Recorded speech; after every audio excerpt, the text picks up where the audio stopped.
दिल्ली की नई सीएम रेखा गुप्ता मुख्यमंत्री पद की शपथ लेने के तुरंत बाद से एक्शन मोड में दिख रही हैं। मुख्यमंत्री बनते ही रेखा गुप्ता ने 2 बड़े ऐलान किए हैं।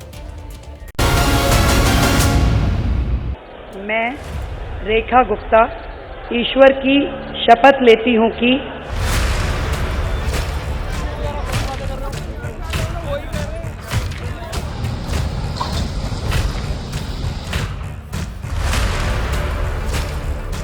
%100% दिल्ली के जनता के लिए हमने जो कहा है वो हम करेंगे। रेखा गुप्ता सरकार की पहली कैबिनेट में 2 बड़े एजेंडे को पास किया है। पहला, आयुष्मान योजना, जिसे टॉपअप के साथ लागू किया जाएगा।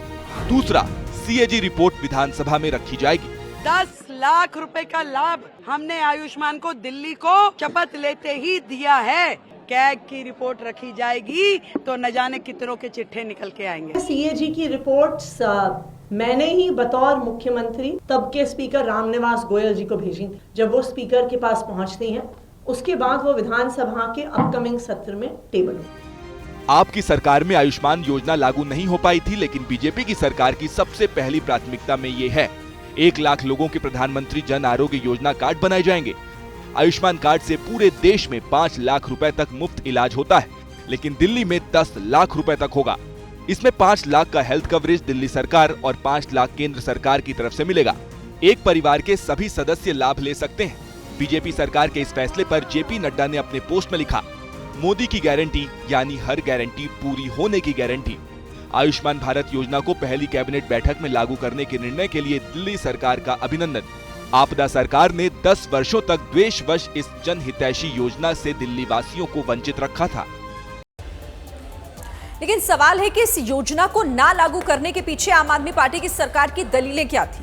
रेखा गुप्ता सरकार और आम आदमी पार्टी सरकार के दावों के जरिए अगर इसे समझिए आप, तो आम आदमी पार्टी सरकार के दौरान दिल्ली को छोड़कर बाकी राज्यों में आयुष्मान योजना के तहत 5 लाख रुपए तक मुफ्त इलाज।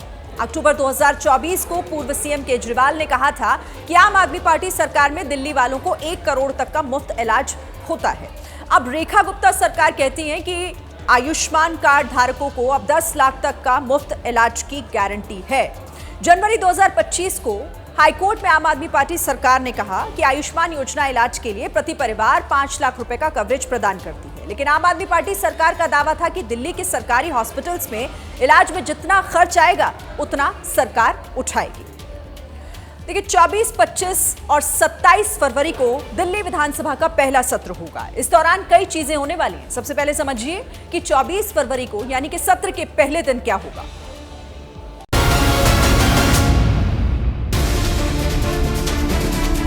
दिल्ली में नई सरकार के गठन के बाद 4 दिन के लिए विधानसभा सत्र बुलाया गया है। पहले दिन विधायकों को शपथ दिलाई जाएगी और उसी दिन विजेंद्र गुप्ता स्पीकर की कुर्सी पर बैठेंगे। विजेंद्र गुप्ता के स्पीकर बनने से आम आदमी पार्टी के सामने चुनौतियां बढ़ सकती हैं, क्योंकि 2017 में विजेंद्र गुप्ता का न सिर्फ माइक बंद कराया गया था, बल्कि मार्शल के जरिए बाहर निकाल दिया गया था। अध्यक्ष के रूप में बड़ी जिम्मेदारी हो जाती है, पक्ष और विपक्ष दोनों को साथ लेकर चलना है। एक हेल्दी डिस्कशन वहाँ हो सके, इस पर सबको प्रयास करना चाहिए। 24 फरवरी को पूरे दिन विधायकों के शपथ ग्रहण की प्रक्रिया चलेगी। फिर उसके बाद विधानसभा में रेखा गुप्ता सरकार सीएजी रिपोर्ट को पेश करेगी। और 25 फरवरी को दिल्ली के विधानसभा में हंगामे के आसार हैं, क्योंकि उसी दिन सीएजी की रिपोर्ट को बीजेपी सरकार टेबल करेगी।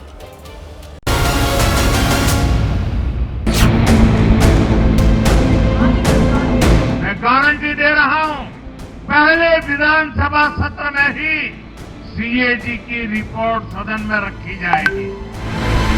दिल्ली में बड़ी जीत के बाद 8 फरवरी को ही पीएम मोदी ने ऐलान कर दिया था कि विधानसभा के पहले सत्र में ही आम आदमी पार्टी की सरकार में हुए घोटालों का पर्दाफाश किया जाएगा। भ्रष्टाचार के हर तार की जांच होगी और जिसने भी लूटा है उसको लौटाना पड़ेगा। पीएम मोदी की एक गारंटी को दिल्ली की सरकार पूरा करने में जुटी है। सबसे पहली कार्रवाई सीएजी की रिपोर्ट टेबल होगी और उसके बाद उस पर बातचीत होगी। तो ये कुल मिला के 3 दिन का दिल्ली विधानसभा का सत्र है। सीएजी की 14 रिपोर्ट्स पेंडिंग है।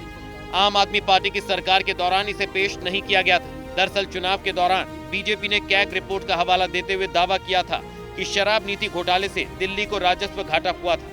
दिल्ली हाई कोर्ट ने भी कैग रिपोर्ट को लेकर आप सरकार को फटकार लगाते हुए कहा कि कैग रिपोर्ट पर जिस तरह से सरकार ने अपने कदम पीछे खींचे हैं, उससे सरकार की ईमानदारी पर संदेह पैदा होता है। हाई कोर्ट ने यह भी कहा कि रिपोर्ट को तुरंत स्पीकर के पास भेजकर सदन में चर्चा करनी चाहिए थी। सीएजी की रिपोर्ट्स मैंने ही बतौर मुख्यमंत्री तब के स्पीकर रामनिवास गोयल जी को भेजी थी। ये तो रूटीन प्रोसीजर है कि सीएजी की सारी रिपोर्ट्स टेबल होनी चाहिए। क्यों नहीं किया अरविंद केजरीवाल ने, सीधी बात है। खुद सुप्रीम कोर्ट ने कहा कि इसमें भ्रष्टाचार दिखता है, तभी आप नहीं करते हो। कैग रिपोर्ट सामने आने के बाद पता चलेगा कि केजरीवाल और आतिशी सरकार पर लगे आरोपों का सच क्या है। दुनिया बदल रही है और ये भारत के लिए ला रही है इन्फिनिट अवसर, जिसे हम कहते हैं मिनट इन्फिनिट। आइए आइडियाज ऑफ इंडिया के मंच पर समझे इसी मिनट इन्फिनिट को 21 और 22 फरवरी abplive.com पर।